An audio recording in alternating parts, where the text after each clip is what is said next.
हिंदू धर्म में भगवान शिव त्रिदेवों में से एक हैं और इन्हें संहार का देवता भी माना जाता है। भगवान शिव को महेश, महाकाल, नीलकंठ, रुद्र आदि नामों से भी पुकारा जाता है। ऐसा भी माना जाता है कि भगवान शिव महान योगी थे और इसीलिए उन्हें आदियोगी की संज्ञा भी दी जाती है।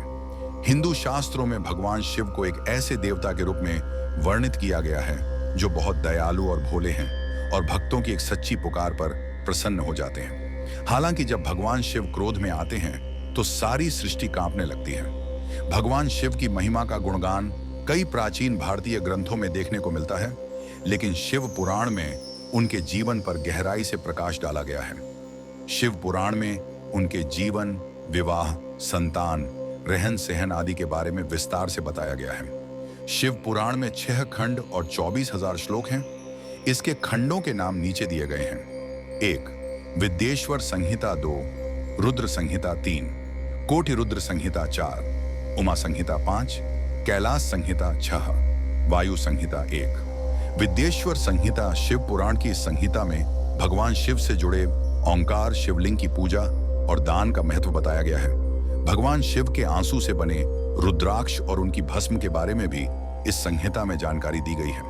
इसमें बताया गया है कि ऐसे रुद्राक्ष को धारण नहीं करना चाहिए जिसमें कीड़े लगे हों या जो खंडित हों। ऐसी ही कई और जानकारियां भी इस संहिता में हैं। 2. रुद्र संहिता शिव पुराण की यह महत्वपूर्ण संहिता है।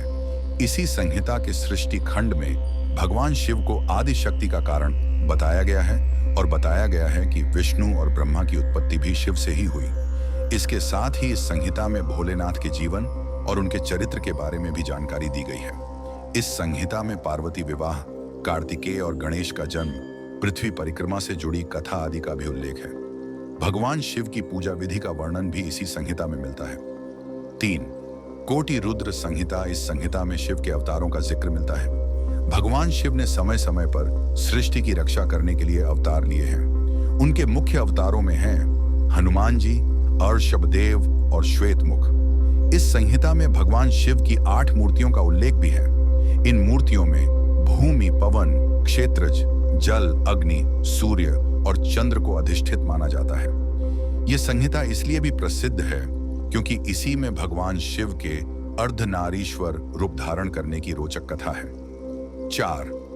उमा संहिता इस संहिता में मां पार्वती के चरित्र के बारे में उल्लेख मिलता है। ऐसा माना जाता है कि माता पार्वती भगवान शिव का आंशिक रूप है। इसके साथ ही इस संहिता में दान, तप के महत्व को वर्णित किया गया है। इस पुराण में पाप के प्रकार और उनसे मिलने वाले नरकों की जानकारी भी दी गई है। आप पाप कर्म करने के बाद कैसे उसका प्रायश्चित कर सकते हैं, इसका उल्लेख भी इस संहिता में मिलता है। 5. कैलाश संहिता कैलाश संहिता में भगवान शिव की पूजा करने की संपूर्ण विधि मिलती है।